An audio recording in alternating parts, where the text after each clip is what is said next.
Have you ever felt like you're not good enough? Like you're constantly trying to measure up to some impossible standard? I know I have.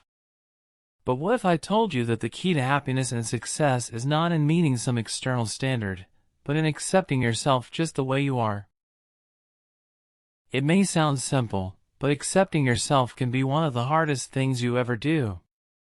We live in a world that bombards us with messages telling us we're not thin enough, not rich enough, not smart enough, the list goes on.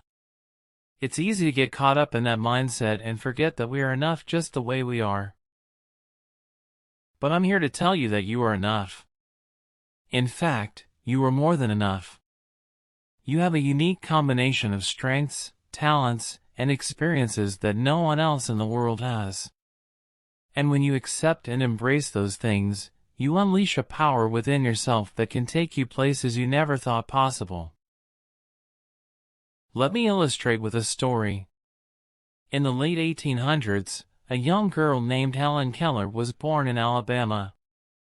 When she was just 19 months old, she fell ill and lost both her sight and hearing. Can you imagine what it would be like to be trapped in a world of darkness and silence? But Helen Keller refused to be defined by her disabilities. With the help of a dedicated teacher named Annie Sullivan, she learned to communicate through touch and went on to become a renowned author, political activist, and lecturer. She once said, "Although the world is full of suffering, it is also full of the overcoming of it."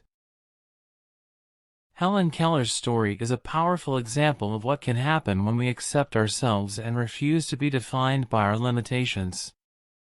She could have given up, resigned to a life of isolation and despair. But instead, she embraced her unique circumstances and used them to inspire others. So my challenge to you today is this: accept yourself. Embrace your strengths, your talents, and yes, even your weaknesses. They are all part of what makes you who you are. And when you do that, you unleash a power within yourself that can change the world.